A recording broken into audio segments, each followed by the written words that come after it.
Bismillahirrahmanirrahim. Assalamu alaikum.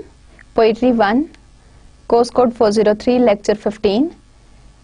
In earlier lectures we talked about Geoffrey Chaucer. We read his Canterbury Tales. Then we moved on to the Renaissance and we read the Fairy Queen, and we talked about one of the greatest Elizabethan poets, Edmund Spenser.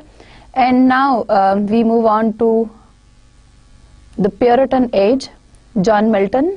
Let's first discuss some of the issues, some of the important social and political incidents that set up the background of the Puritan age, and we will move on to the Milton's Paradise Lost. In this course, Milton's Paradise Lost, it contains 12 books.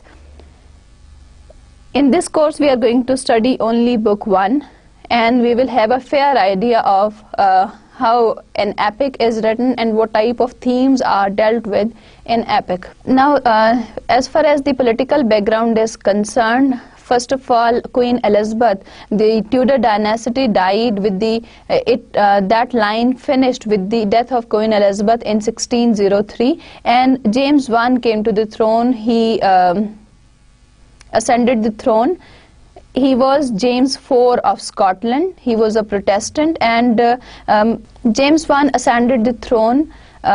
He was a Protestant. He was from Scotland. He was James IV of Scotland, and he ascended the English throne as James I. In Queen Elizabeth's time, during the last decades of her life, she was concerned with the patriotic unity, with the unity of the country, and she tried to combine all the parts of the country so that there is mutual understanding and people should live in unity.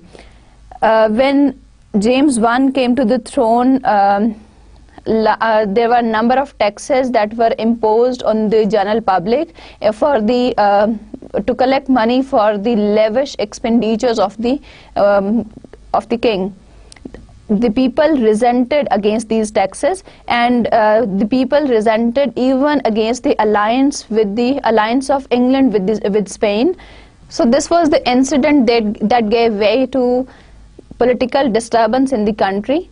The middle class clashed with the monarchy. People turned against James I, and another reason for this clash was that the king dissolved 3 parliaments. The first in 1603, then he dissolved another parliament in 1614, and the third parliament was dissolved in 1621. So because of the imposition of the customs, the money grants, and the right of the speech, people turned highly against James I. Then after James I, Charles I ascended the throne. Initially he was a very popular leader. People liked him, but because of his deceitfulness and wrong-headedness, soon the whole country turned against him. Moreover, another incident, his marriage to the Princess Henrietta Maria of France, that also proved to be unfavorable for him, because this was another reason, because she was a Catholic, and the king himself, Charles I, was a Protestant. So she was a Catholic, whereas on the other hand, the king of England, Charles I, he was a Protestant. So this was another reason for the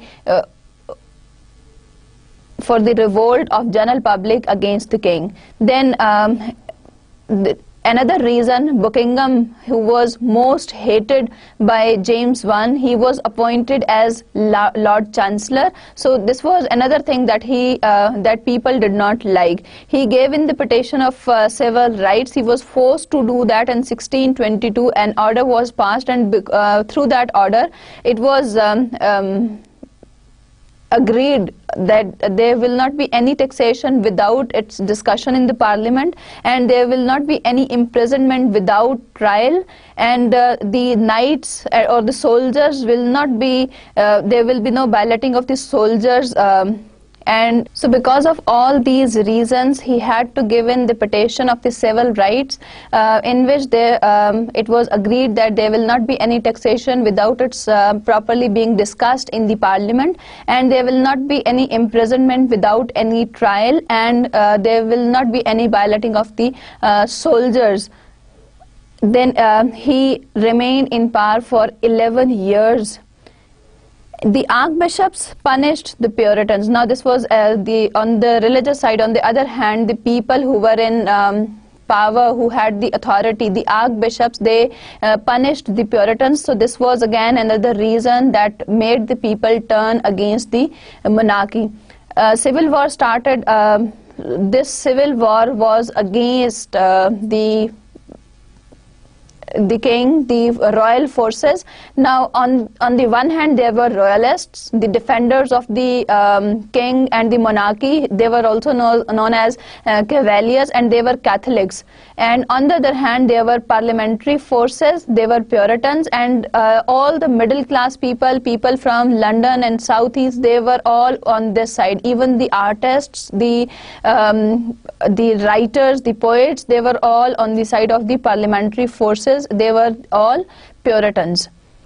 Finally, the king was sentenced to death in 1649, and finally it brought an end to his long reign.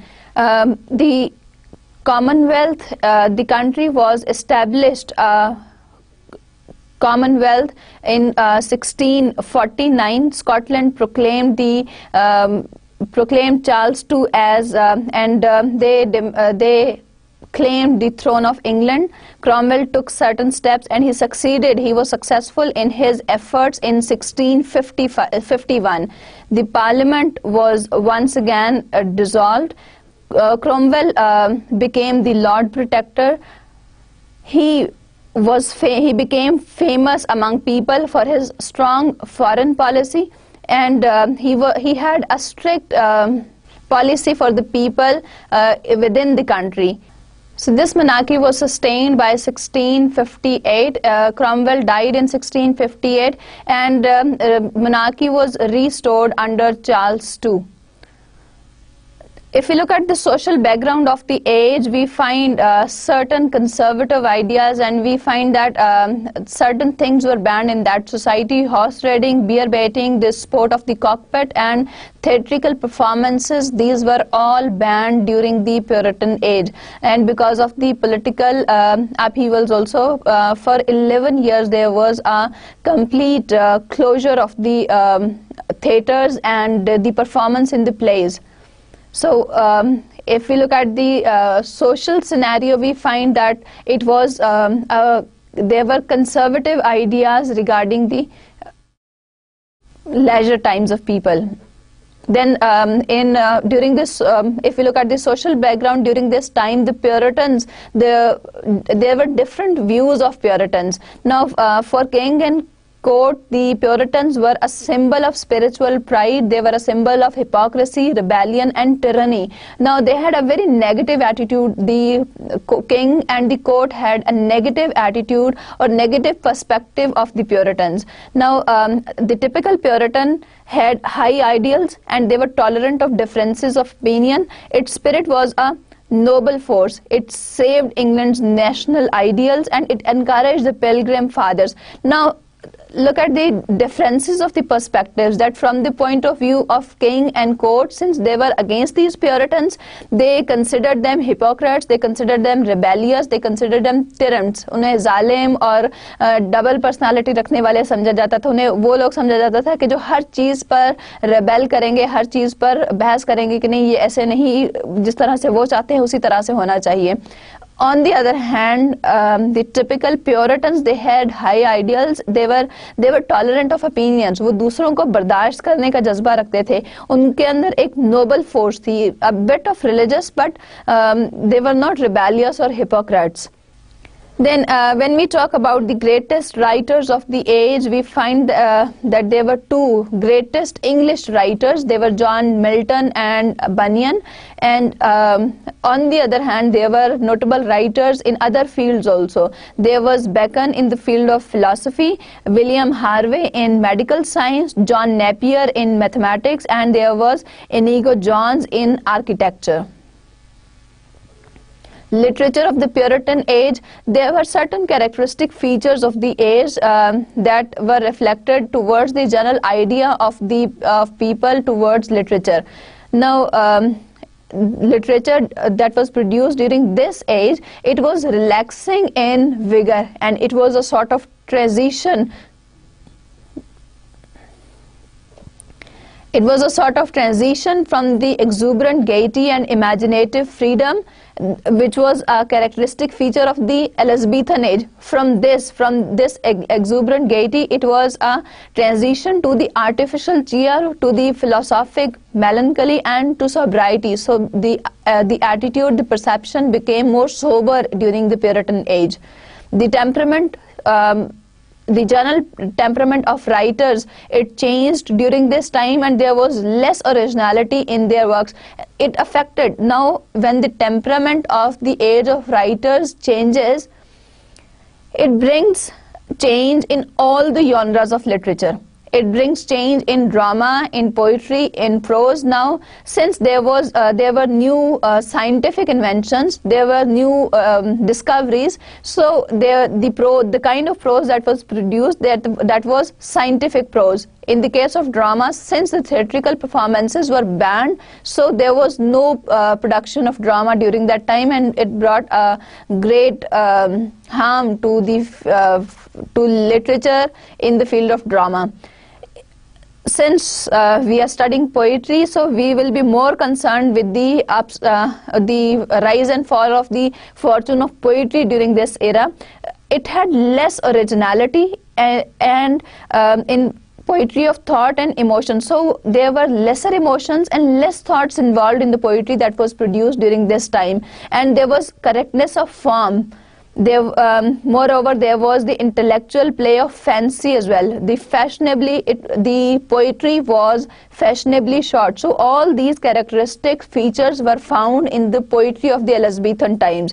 The writers who were writing poetry during this time, they used affected language, and there was a triviality of the subject matter also, because earlier the subject matters, they were sublime, they had their status. Now during this time, there was triviality of subject matter of the poetry that was generally produced by the writers during the Puritan age. There were poets. Since we are talking about the development of poetry during this time, there were a number of fields now, or poets were divided into different fields. Now, one of the school of thought is that of Spencer, the other is the Cavaliers, and the third one is the metaphysical school of thought. Now, when we talk about the school of Spencer, there were a number of people who were following the tradition that was set by Spencer. ये सारे लोग like Giles Fletcher, Phineas Fletcher, and William Brown and George Wither, these were the people who were following the tradition set by Edmund Spencer. उसने जिस तरीके से लिखा, उसने जो Spencerian stanza introduce करवाया, उसकी जो scheme थी, वो उसके मुताबिक. So these were the followers of Spencer's writing. The way he had set up the rules, वो उसको follow कर रहे थे, इसीलिए इसको the school of Spencer भी कहा जाता है. Giles Fletcher's famous work is Christ Victor, Triumph, Earth Over and After Death. Phineas Fletcher's, he used the Spencerian, he wrote many Spencerian pastorals and allegories, and his famous work was The Purple Island. So these people followed the traditions set by Spencer, so this is known as Spencer School of Thought. We have four famous names who belong to the Spencer's School of Thought: Giles Fletcher, Phineas Fletcher, William Brown, and George Wither. The Metaphysical School of Thought, in Metaphysical School of Thought, John Donne was their chief leader. He is one of the representative poets of the Metaphysical School of Thought. He wrote love songs, hymns, elegies, and love sonnets and holy sonnets. Then we have other writers also, George Herbert, Richard Crashaw and Henry Vaughan. Now these writers were writing poetry in a particular manner. Now the characteristics of the poetry during that the metaphysical poets were writing, it had certain characteristic features. They were using far-fetched ideas. Their poetry was full of logic and reasoning. We have discussed earlier also that poetry is defined as as consisting of emotions and feelings. So when we talk about emotions and feelings, logic and reasoning is not to be found. Logic का या जब हम reasoning और logic की बात करते हैं तो उसमें एहसासात और जज्बात कहीं नहीं होते हैं. So these are two things poles apart. So these metaphysical poets try to bring in logic and reasoning in poetry. They combine heterogeneous ideas together in poetry. So heterogeneous is they took ideas. That is the reason that it is said that they used far-fetched metaphors. Far-fetched किस तरीके से, जैसे कि उन्होंने दो lovers को जो है वो compare किया है compass के दो parts के साथ. Now how comes that two lovers can be compared to the two parts of a compass? So they used to combine such scattered ideas together at one place और उसको simile या metaphor के तौर पर use करते थे. They exploited themes like love. They used to experiment on that like as if it was science and they were having an experiment in a laboratory. Metaphysical school had a different trend. Altogether a different trend, क्योंकि वो लोग ऐसे ideas, ऐसे similes और metaphors use कर रहे थे, क्योंकि इस जमाने में एक बेसिक कॉन्सेप्ट ये था कि these metaphysical poets, there was a trend that the people thought that they can convert the baser metals into gold. ये एक बेसिक कॉन्सेप्ट था जिसकी वजह से उनमें बहुत ज्यादा मटेरियलिज्म आ चुका था और उस मटेरियलिज्म की वजह से उन्होंने लव और जो उसकी लव से जो एसोसिएटेड जो फीलिंग्स हैं, जो इमोशंस हैं, उसको कंपेयर करने की कोशिश की है डिफरेंट फील्ड्स ऑफ साइंस से. जैसे मैथ्स में है, फिलॉसफी से है, उन्होंने वहां से एनालॉजीज लेके, वहां के कंपैरिजंस लेके उस चीज को प्रेजेंट करने की कोशिश की है. So we find that these ideas they are very far fetched. They do not have any apparent similarities. Moreover, they relied on logic and reasoning, and this was the reason that they were able to equate the emotions and feelings to different things in the real world, like the compass and lovers. They were equated together. So this is possible only when we rely on reasoning and logic. जब हम reasoning पर और logic पर rely करते हैं, हम उसी वक्त सिर्फ इस तरह की logic दे सकते हैं, उसी वक्त इस तरह की poetry produce हो सकती है.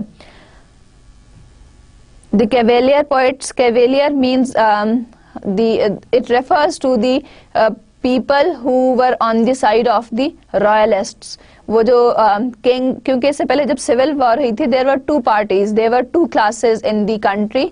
एक वो लोग थे जो किंग के साथ थे, जो कि कैथोलिक्स थे, दूसरी तरफ जो है वो प्रोटेस्टेंट थे. जो किंग के साइड पर थे, they were known as Cavaliers. They were the protectors, they were the defenders of the monarchy, and on the other hand there were people who were in the favor of parliament, who were Puritans, and they had other characteristics also. The important poets, the important Cavalier poets were known as Herrick Robert, Richard Lovelace, Sir John Suckling, Thomas Carew. So these were the people who were known as the Cavalier poets. They were on the side of the court, they were on the side of the monarchy, they were on the side of the royalists. They were the followers of Ben Jonson. The Cavalier means royalist who fought on the side of the king during the civil war. So they were the defenders, they were the strong supporters of the king. They were pseudo-classicists, they followed Ben in rules and regulation. Then it is believed that during the Puritan age there were two greatest writers of English. One of them was John Milton and the other was John Bunyan. In this course we will study John Milton's poetry. So first we will have a look at his life and what type of a writer he was.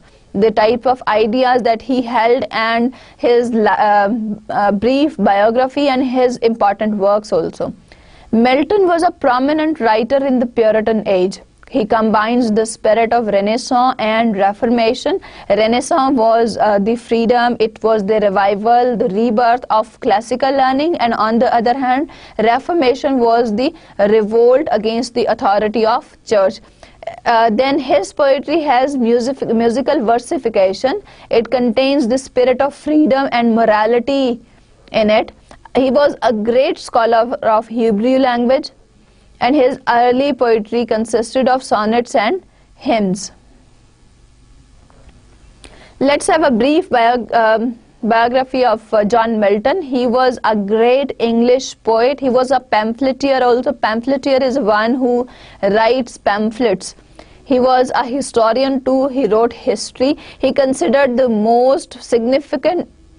considered to be the most significant author after William Shakespeare. He was one of the greatest writer in the history of English literature. William Shakespeare has his fame more as a dramatist rather than as a poet. So the way we are talking about these different writers, they are the representatives of their age in the field of poetry. So from every age we are studying about the poet who were the representative poets of their ages. William Shakespeare has got more fame as the dramatist, so his dramas may be included in the course. As far as John Milton's initial life is concerned, he was born in London on December 9th, 1608.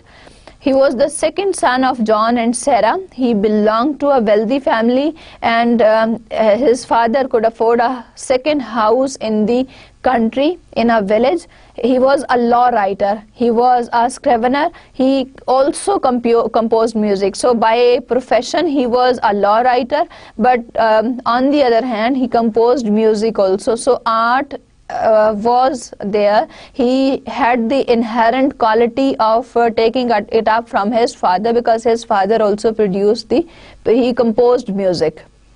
He went for his education, he went to St. Paul's School in 1620. He went to Christ's College, Cambridge. He attended that from 1625 to 1632, and there he was famous as the Lady of Christ. That was probably for his features, for his slender build, because he was very smart, and for his the feministic features of his body. So because of that he was known as the Lady of the Christ. He did BA in 1629, and he took his degree of MA in 1632.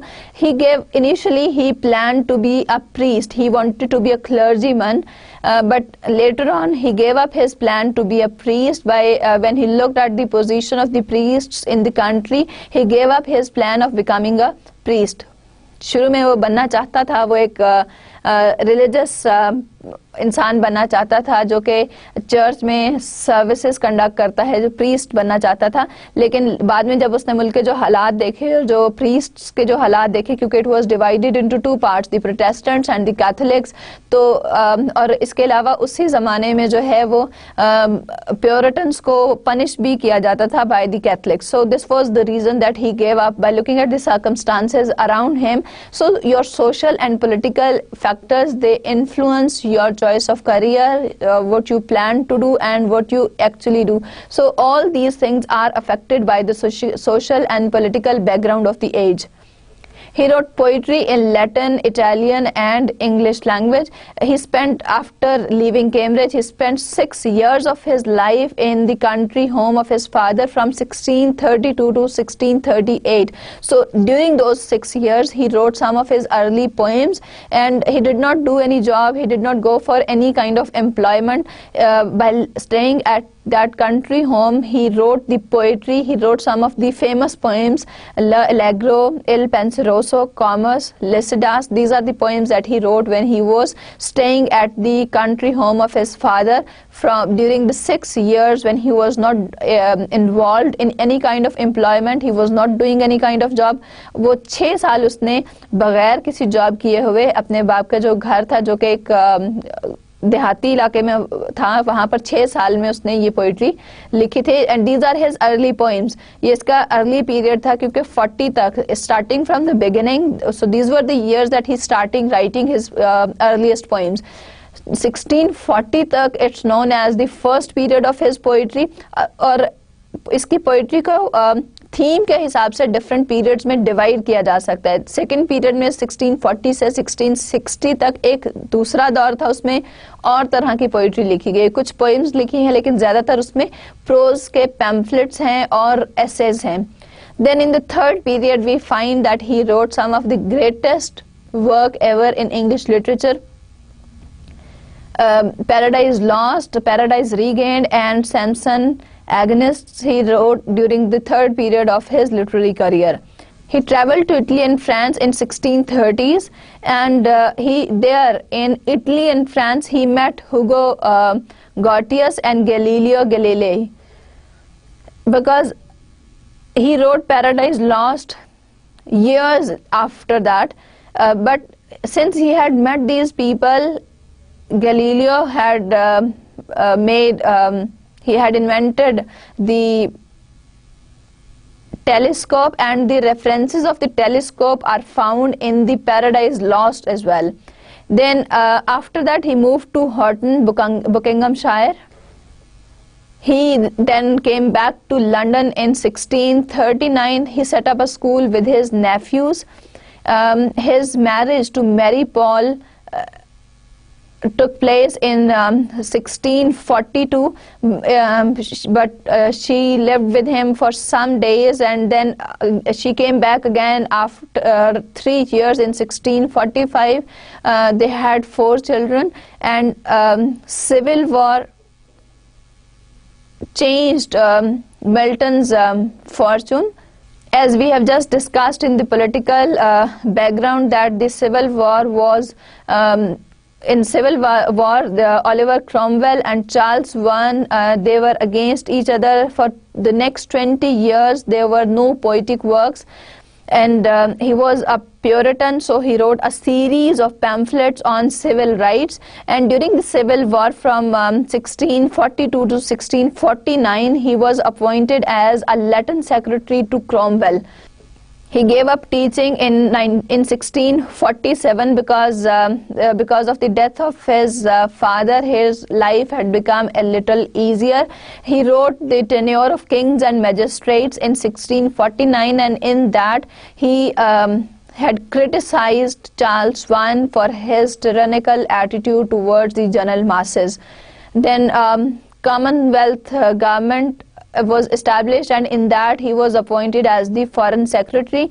Milton became completely blind in 1651. He could not see after these years, and it was during his blindness that he composed some of the very famous work, the Paradise Lost, Paradise Regained, and Samson Agonists. He had composed those poems during his blindness. Cromwell died in 1649, and with Cromwell's death, Milton found himself friendless. Even his wife and his daughter turned against him. His wife died in 1652, and he got married to Catherine Woodcock in 1656, but she died in 1658. 2 years after their marriage, she also expired.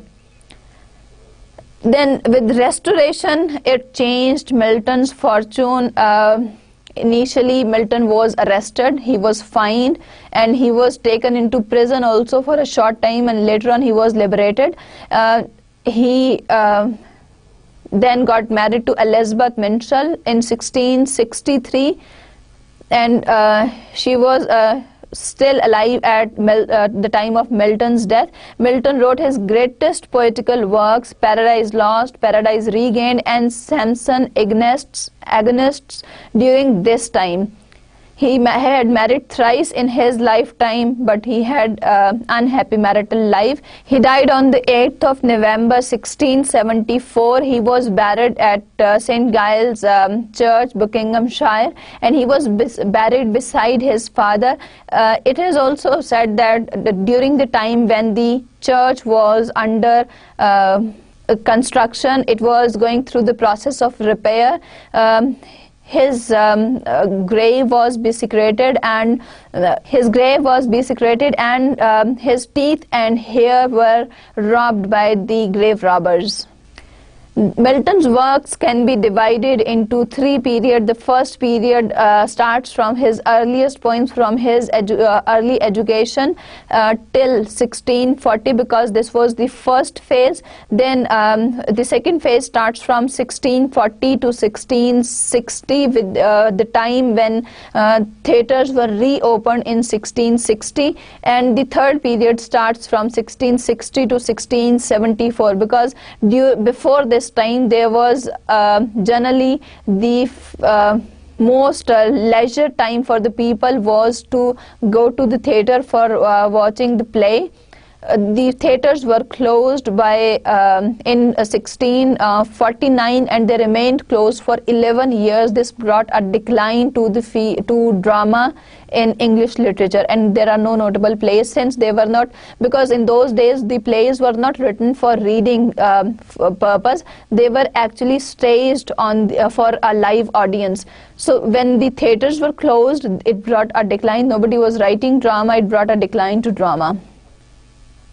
He wrote during the first period, some of the major poems that he wrote were L'Allegro, as we did discuss earlier also, Il Penseroso and Comus, Arcades and Lycidas. These are some of the earliest major poems that he had written. These poems became quite famous, and along with these there were some minor poems also that were produced during this time. During the second period, as we discussed earlier also, that there was prose and poetry both. Since during that time there was people did not have any civil rights, and there were other issues also, so instead of poetry he preferred to write in prose. There were a number of pamphlets that appeared, there were certain essays, so there were 4 different types of prose works appeared during the second period of his literary career. There were anti-prelatical tracts, there were divorce tracts, there were educational pamphlets, and political controversial works were produced. So these were the different types of prose works that were produced by Milton during the second period of his literary career, and the pamphlets usually were concerned with the civil rights of the people. Then he wrote some of the poetry also during this time, and these consisted of sonnets. During the third period, he produced some of his greatest work in the history of English literature. He wrote The Paradise Lost, Paradise Regained, and Samson Ignites. There are certain characteristic features of his poetic works. He was the master of English blank verse. So he thought that it would be unjust with the poetry to keep on thinking of this trivial matter that the last 2 words of 2 lines should rhyme together. So he did not give it much importance. He used the meter that did not rhyme. He used the heroic lines that did not rhyme. Cosmic sweep of theme. Cosmic is universal, so the themes, they from very common and ordinary place, they became, there was a cosmic sweep of theme in his poetry. There was a sublimity of execution. The way he wrote poetry, the way he executed this task of composing poetry, that was sublime. Sublime refers to the elevation, that it was something at the highest pedestal. कि वो बहुत एक शानदार किस तरीके से उसने उसको लिखा. There was sharp concreteness in his poetry. There was intensity of religious idealism. सिर्फ ये नहीं कि वो खुद एक नोबल इंसान था, उसने जो पोइट्री लिखी उसमें भी इंटेंसिटी थी, उसमें स्ट्रेंथ थी, उसमें रिलीजियस आइडियलिज्म था. It was full of classical allusions to literature. Allusion is a reference. उसने जो भी पोइट्री लिखी उसमें क्लासिकल अलूजन्स बहुत ज़्यादा मिलते थे. उसमें इतने जो क्लासिकल लिटरेचर था उसके रेफरेंसेस बहुत ज़्यादा थे. There was a profound scholarship. He was a scholar of his age, so that was reflected in the poetry that he composed. organ role of linked vowel sounds. So the way he composed the lines, the vowel sounds, they were linked together, they had the unity, they were combined together. So that played significant role in his poetry. That became a characteristic feature of his poetry. Then he had the power of delineating character. He had the extraordinary quality of creating character. His greatest creation was the creation of the character of Satan. उसने शैतान का जो character develop किया था in Paradise Lost, that was superb. That is unsurpassable in English literature or in any literature. So he had the great power to produce a character, to develop a character, और उस character की इस कदर heroic qualities हैं कि उसको antagonist या उसको विलन होने के बावजूद, if not villain at least protagonist होने के बावजूद, we can acknowledge, if we just read about the character, we find that that person possesses heroic qualities. Paradise Lost में भी जब हम सैटन के कैरेक्टर के बारे में पढ़ते हैं, जब हम fall of Adam and ewe के बारे में उस टेक्स्ट को पढ़ते हैं, we sometimes feel that he really is the hero. Satan is the hero of the poem. He is the antagonist, but he has been presented in such a way that it shows the real genius of the poet. So he has the power of developing the greatest of the characters. He gives vivid, accurate descriptions. In Paradise Lost, we will study that he gives accurate descriptions. He gives clear descriptions of the characters, of the scenes, as he will give the description of the angels, the fallen angels, and the description of the hell also. And he will use a number of similes in order to show their real picture in the hell. There is a presentation of nature. This element also we will find in his poetry when we will study the text of the Paradise Lost. He presents nature in a superb manner in his poetry. He uses simple, sensuous and passionate poetry. He created or he invented his own rules of poetry. It was not that he started writing in the tradition that already existed in the society. He had created his own rules for writing poetry, so he followed his own rules. Since in this course the Paradise Lost is included, we will study the text of book 1 only, but we will have an introduction to the whole poem. It was printed in 1667 in 10 books, and later on it was reprinted in 1674 with 12 books. This time those 10 books were converted into 12 books. Book 7 and book 10 they were converted to 2 parts. Each of them were converted into 2 parts. So in 1674 it was printed in 12 books.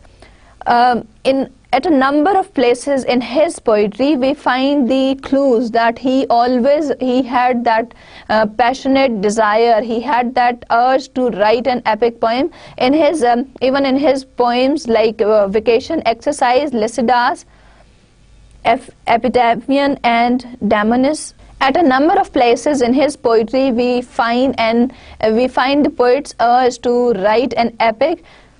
He had that desire, that ambition to write a great epic. So in his poems like Vacation Exercise, Lycidas, Epitaphium, Damonis, in these poems he mentions that he has that desire, that ambition. He always wants to compose a great epic. The Paradise Lost is one of the greatest epic poems in the history of English literature. When we read the poem, we find that there are a number of literary sources that might have inspired, that must have inspired the poet to write an epic. The possible literary sources, there are many. Here we will discuss only some of them. He might have taken inspiration from the scriptural and Talmudic writings from Iliad, Odyssey, and Aeneid. Now these are the classical works of the writer, so he took help from these also, from Saint Augustine, Civitas Deis, and from Claudian's De Rapto Prosperine, Vondel's Lucifer, Cadman, from Shakespeare, Marlowe, Giles Fletcher, Phineas Fletcher. So all the writers, no matter they were English writers, no matter from which age they belonged to, whatever the age, he took inspiration. And there are a number of other writers also, other works also. He took inspiration from all these works, and he composed one of his greatest literary works. And in these works there was no restriction that he must have read the Italian writers, the Latin writers, the Greek writers, and the notable English writers also, including Shakespeare, Marlowe, and Fletcher brothers. So these all great literary works, they prove to be the literary sources for writing, for Milton, for writing the Paradise Lost. If we look at the doctrinal content, if we look at the principal content that we find, the rules in the Paradise Lost, we find that the creation of world is purposeful. Basically, the first doctrine or the first principle that Milton focuses on, that is that the creation of the world is purposeful. It is because of some purpose. It was not out of nothing. Then Christ is the Son of God, but second to him. Now Christ is important. He is considered to be the Son of God, लेकिन वो उसके बाद आता है, उससे दूसरे number पर है. क्राइस्ट सब कुछ नहीं है.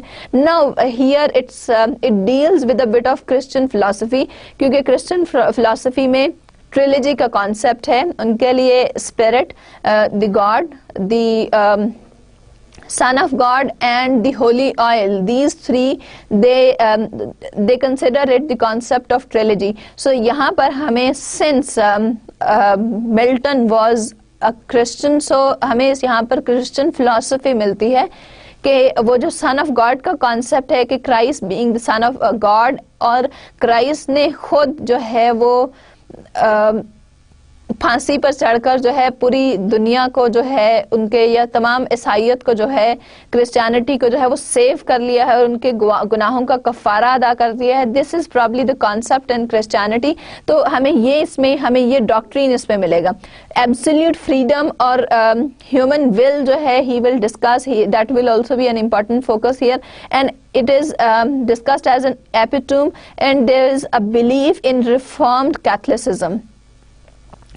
तो हमें जो क्रिश्चियनिटी का जो बेसिक बिलीफ है, जो ट्रिलॉजी का कॉन्सेप्ट है, वो हमें इसमें मिलेगा. Because Muslims have a little different concepts, and in other religion it might be a little more different from that. Muslims, they believe that Christ is the prophet of God. On the other hand, Christians, in Paradise Lost, you have to keep in mind the concept of Christianity. Christianity में एक जो important concept है, वो God को importance तो देते हैं, उसको God तो consider करते हैं, लेकिन वो Christ को Son of God consider करते हैं. वो कहते हैं कि Christ जो है वो खुदा का बेटा है. So this was the doctrinal content, and it has its basis in Christianity. थोड़ी थोड़ी चीज़ें तमाम मज़ाहिब में शायद मिलती जुलती हों, और probably in Islam and in Christianity some of the things might be probably the same, because when we talk about the fall of Adam and Eve, के एडम ने एक फॉरबिडन ट्री जो है उसका दरख्त का फल खाया, और उसके बाद जो है उनको पनिशमेंट के तौर पे ज़मीन पर भेज दिया गया.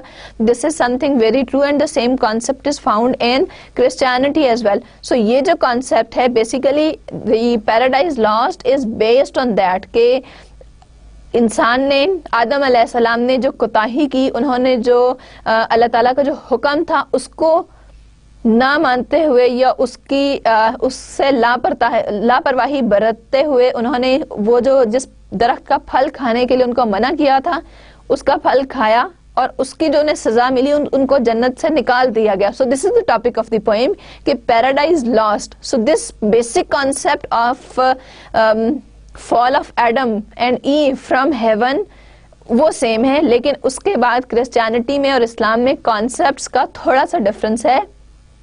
क्रिश्चियनिटी में कहा जाता है कि पैराडाइज हमें वापस मिल गई है क्योंकि क्राइस्ट ने उस गुनाह का कफारा खुद फांसी चढ़कर जो है वो अदा कर दिया था।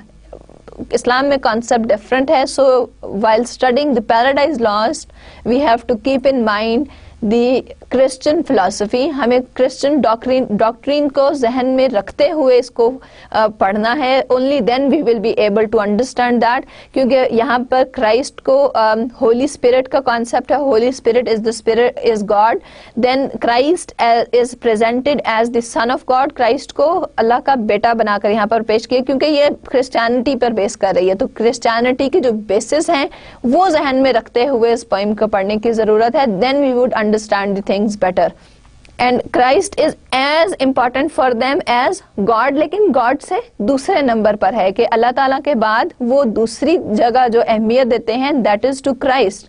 So this is a little different in Islam.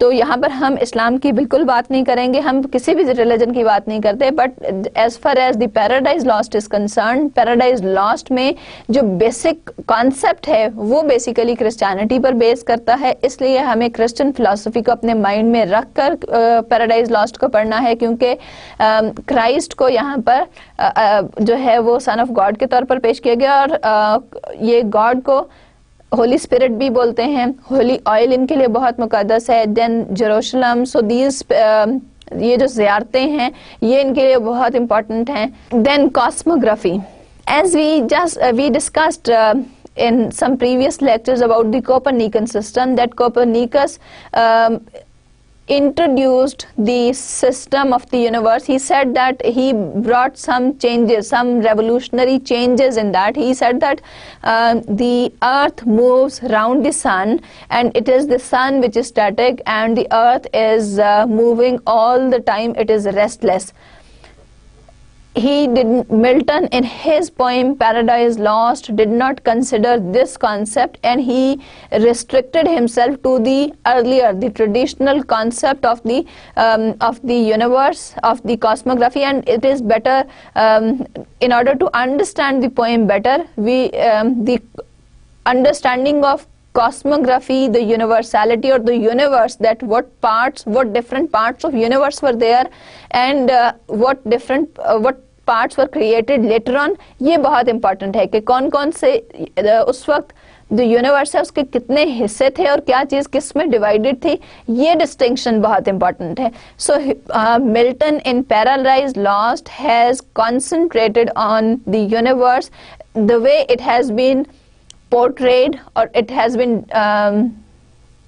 the way it has been given idea by Plato, Dante, Aquinas. So for him the universe is of the same sort as it was discussed by, or as it was for Plato and Dante. He did not change it a little, because that he thought that it does not only go with the classical tradition. एक तो purpose ये था कि वो इसके वजह से classical tradition को फॉलो कर रहा था. दूसरा रीजन ये था कि it better represented his poetry. उसकी पोइट्री को जो वो थीम डिस्कस करने जा रहा था उस थीम के मुताबिक that was something universal. So it better suited the type of subject matter, the theme that he wanted to discuss. Okay, as far as the division of universe is concerned, जब Milton ने इसमें universe की वो division ली है कि start में जो है यूनिवर्स के सिर्फ दो पार्ट्स थे. एक अपर पार्ट था जिसको हेवन कहते थे, वहां पर जो है वो गॉड के लिविंग प्लेस थी, उसके एंजल्स की लिविंग प्लेस थी, और दूसरा जो था that was known as chaos. और उस chaos में that was known as chaos because of its meaning, क्योंकि इसका meaning ये था कि bottomless है, उसका कोई दूसरा किनारा नहीं है. So the universe was divided only into two parts, the upper part and the lower part. Lower part में सिर्फ गहराई ही गहराई थी, उसका कोई दूसरा किनारा नहीं था. Now later on, God in chaos, in one of its part, God created hell, and right after that he created earth also. Now the earth was in between hell and the heaven where the God lived and the angels also lived. But the fallen angels who had rebelled against God, and they had been thrown into they had been put into the hell. When we discuss the meter of the blank verse, it is written in heroic verse without rhyme. Milton thought that it is trivial, that this is something unnecessary. If we keep on focusing on the rhyme of the line, that the last two words of two lines should rhyme together, this is something very ordinary, very trivial. So he thought that the kind of theme that he is going to take, and for such a long poem, it is not suitable to go for the rhyme. So since he is the master of blank verse, he wrote the Paradise Lost in blank verse. In argument, Milton discusses the major themes, the fall of Saturn and his angels, the burning lake of hell, the palace of pandemonium. So this is the outline of book 1, and in each book one aspect is described in detail. Book 7 and book 10 are divided into two parts. The first, since we are going to study the text of book 1 only, so here I have just mentioned the outline of book 1, and that includes what do we have, how does the poem open. It opens with the fall of Saturn and his angels, and the scene in the burning lake of hell is shown, and the palace of pandemonium is built. So that palace is built. So we have the discussion of these different things in book 1. If we have a review of the lecture, we first discussed the Puritan age, because Milton, when we talk about the writing, the literary career of Milton, he was one of the greatest Puritan writer. As such, we don't have many notable poets, because the literary works at that time were scattered into different fields. So we have different schools of thought during this time.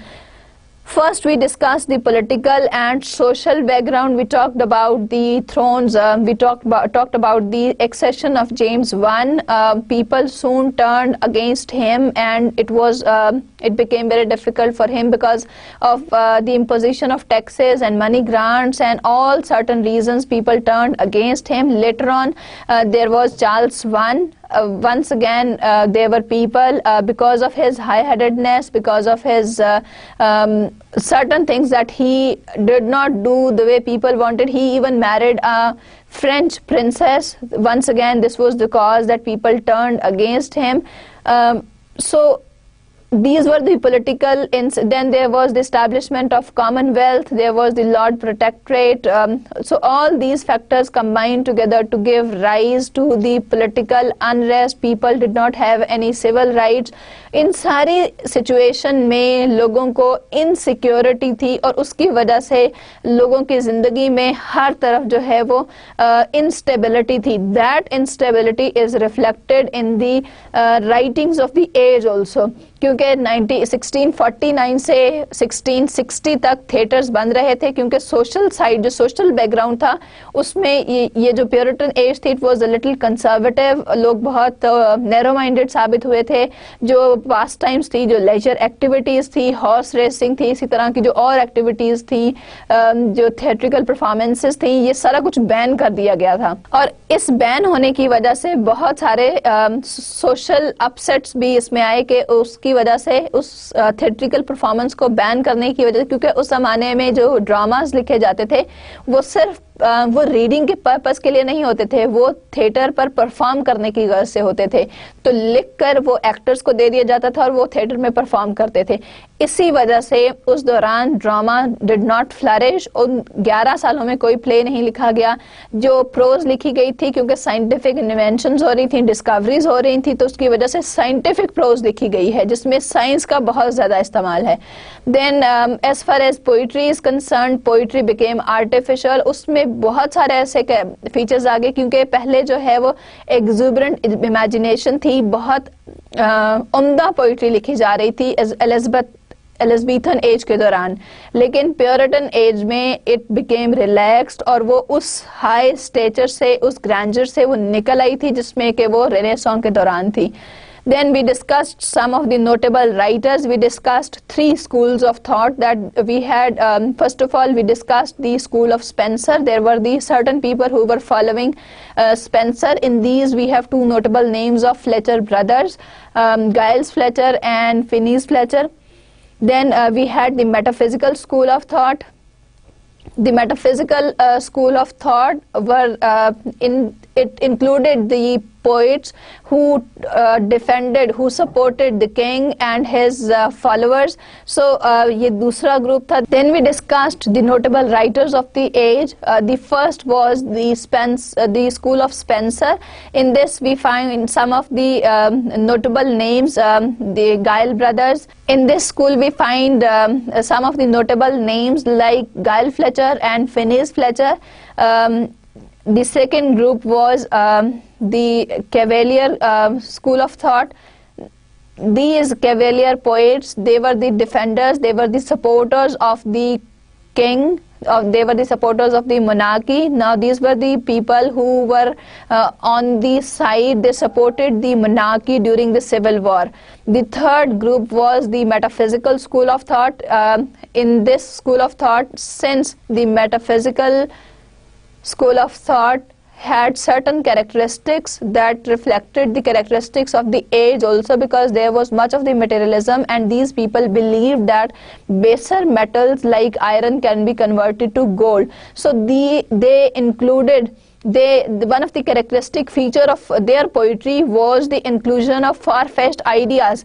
वो इस तरह का comparison लेकर आते थे, इस तरह का कंपैरिजन उसमें पोइट्री में यूज करते थे कि एक आम इंसान को उसको समझने के लिए भी वक्त दरकार होता था. तो उनके आइडियाज, उनके कंपैरिजन्स या सिमिलीज या मेटाफर्स बहुत आम या कॉमन प्लेस नहीं होते थे, या जिसमें अपेरेंट सिमिलैरिटी नहीं होती थी, क्योंकि आमतौर पर हम वही कंपैरिजन यूज करते हैं सिमिली और मेटाफर में जिसमें कि अपेरेंटली कोई कंपैरेटिव चीज नजर भी आ रही हो. जैसे हम कहते हैं कि वो बहुत खूबसूरत है रोज की तरह से, या हम कहते हैं कि he is brave as he is a lion, तो उसमें हमें एक अपेरेंट कैरेक्टरिस्टिक्स नजर आ रही है. लेकिन जो मेटाफिजिकल स्कूल ऑफ थॉट है उसमें हमें ऐसी कोई अपेरेंट कैरेक्टरिस्टिक फीचर नहीं नजर आता कि जो कि उन दोनों में कंबाइन किया जा सके. देन उन्होंने हिट्रोजीनियस आइडियाज को कंबाइन किया. जैसे अब लोहे को सोना बनाना, this was something the spirit of the age. उस जमाने में लोग कहते थे कि ऐसा हो सकता है कि लोहे को सोना बनाया जा सकता है, it can be converted to the gold. So these ideas were reflected in the poetry also, and John Donne was their leader. He was the most representative poet of his age.